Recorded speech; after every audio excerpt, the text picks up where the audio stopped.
Completely different garment. Right.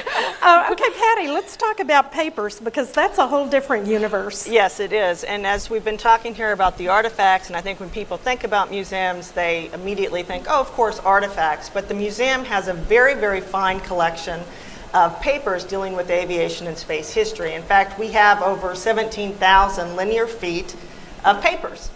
And historically, they've always kind of dealt with the technological advances that was happening in the aviation and space field.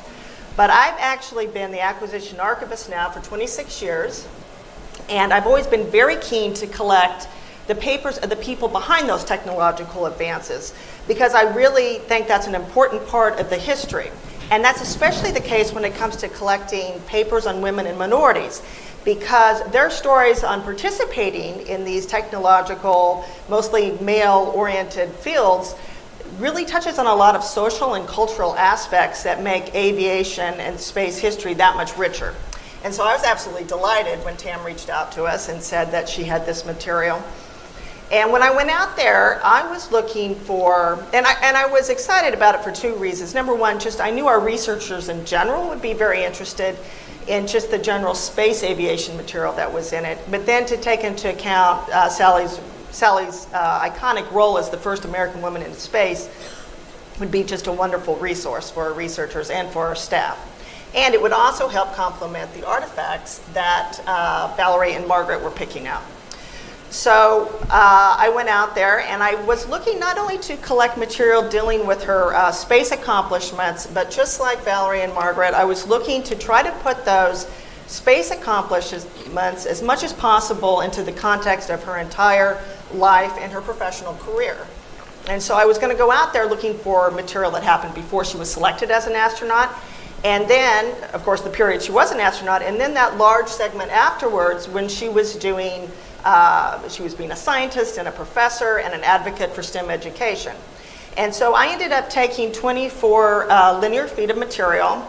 Basically, I took everything Tam would let me take from the house. And I have to say that you said Sally was a hoarder. I've been doing this for 26 years. Right. I have been in hoarder houses.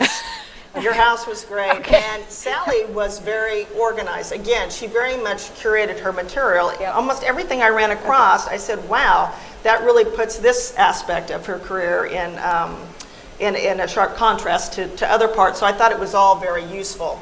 And what I'd like to do with my segment is I'd like to show you some examples of some of the material that I selected. And I'd like to start with material that I think most people would say, oh, of course you collected this material because it's dealing with her astronaut career. And so what was just on the screen was the checklist for the Canadian arm that she did on her first flight, STS-7. And if we go to the next slide, we can see these this is an example of one of the training manuals she had. We collected about 2 linear feet of material just dealing with her astronaut training and her manuals. You can see on the sketch here the Canadian arm coming out the top. That was one of Sally's tasks that she was to do. She was the first woman to do it in space, and that helped her retrieve a satellite. And you can see also what I love about her training materials is that she has marked up, she's highlighted just like you would for any class that you were trying to make sure you passed the exam. Highlighted things, and she also annotated things along the way. So that'll be really useful for our researchers who are interested in understanding the training that the Space Shuttle astronauts were going through. And I'd like to segue from there into a couple of things, talking about Sally's iconic role as being the first American in space. It was first American woman in space. It was a really big deal on both kind of the public arena and also on a private level. So if we can go to the cartoon. Here's a cartoon from the Minneapolis Star-Tribune. And this is really kind of touching on, and this was something that Sally evidently had carefully cut out and saved, talking about the stereotyping she had to deal with becoming the first woman astronaut in space. And I just think it's very indicative on the kind of things that were happening on the public area on a larger scale. But if we go to and show something on a more intimate scale, this is a letter that she got from somebody she didn't know, Linda Halpern, and Linda contacted Sally and sent her a copy of this letter that is being shown on the screen. Linda, when she was a girl in 1962, sent a letter to President Kennedy asking how she could become a woman astronaut.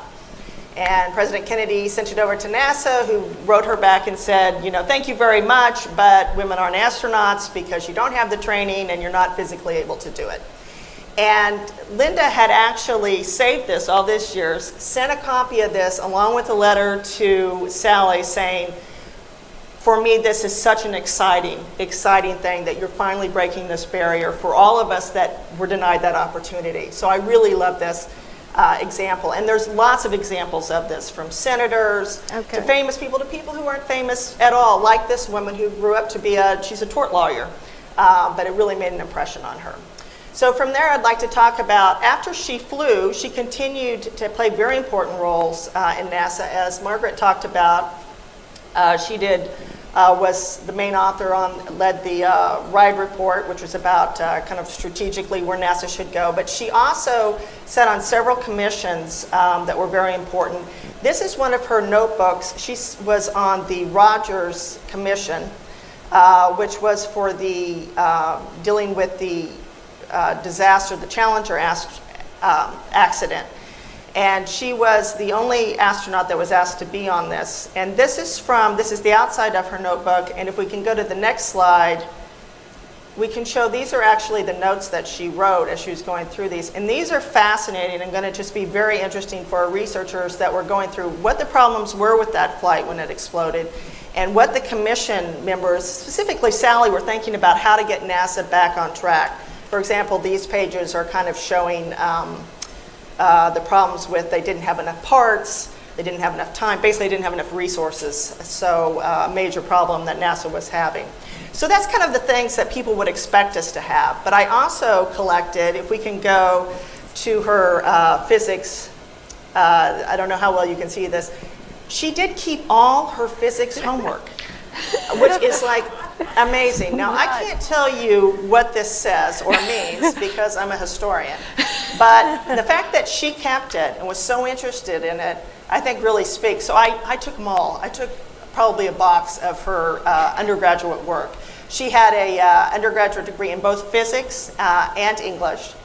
And you can see how that just really, being a physicist was very important to her. Not only did she keep all those, it shows how interested she was in science. And I also collected material dealing with what happened. I'm sorry, you can go back to the other one. I wanted to show how it kind of continued on. This is, after she left NASA, she went back, she was a professor at University of California at San Diego, and she published over 40 papers, mostly based on her physics research. So she was an incredible physicist.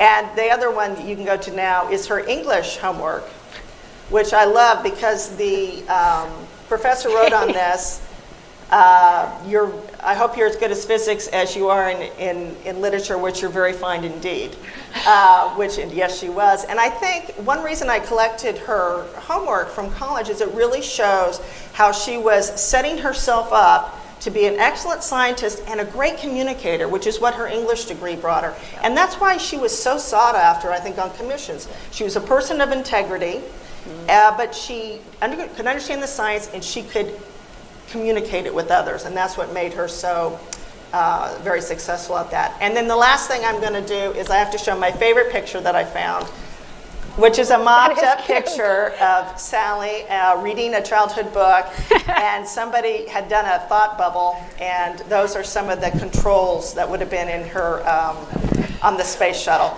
And this was actually, I didn't see this the first time around until I got back. This was actually in that first manual I showed you on the first page, so she took that up into space with her to remind her. That is a great segue. The picture of Sally with a book is a great segue back to Tam, to let Tam talk for a couple of minutes, if you'd like, about the process of writing your new book, a very personal biography of Sally by the person who knew her best in the world. Would you like to share with us a little bit about what is it like to be a biographer? It was a really, I thought about writing a children's book about Sally for a lot of different reasons. And I started working on it 6 months after Sally died, and it was simultaneously torture to be thinking about her, looking through photographs and so on, but it was also very comforting and a good process for me. And you know, what I really cared about was writing a book that told the story, kind of the true story about Sally, who she was, what she was really like, what she cared about, and at least some of the very cool things that she accomplished. You know, of course, being the first American woman to fly in space, but all the other stuff too, that, you know, she was a person, she didn't cash in on her celebrity. She worked, you know, and she dived into the things that interested her and worked really hard. And I think that's an important story for boys and girls, you know, across our country to know. And the other thing is that, you know, this is a very personal book, and but the other thing that I think is so important is that there are very few biographies, especially about American heroes, who are gay or bisexual or whatever whatever the right little box is. So I just thought it was important to tell the true story, and you know, young people are very savvy, and young people, you know, even in upper elementary school, are they're smart, and they see what's going on in the world, and they have opinions, and I think young people, maybe even more than us older folks, you know, kind of respect individuality and people's decisions. Anyway, I just thought it was an important story to get right and to be honest about. And what I really hope is that, you know, the young people who happen to read the book, you know, kind of come away and go, wow, what a fun and full life Sally Ride had. And then the other thing I kind of hope that they come away with is sort of like, you know, you know, love is love, no matter the gender of the couple. You know, love is the bottom line. So, and I was very fortunate because Sally did save so many, you know, I had just this treasure of photographs. And so, you know, I'm lucky, you know, I worked hard on the writing, and I actually did the writing first. And then I had gone through all the photographs, so I kind of knew which ones would fit in the various places. But I wrote the story first and then added the photographs. But the photographs are just amazing, you know, and just help tell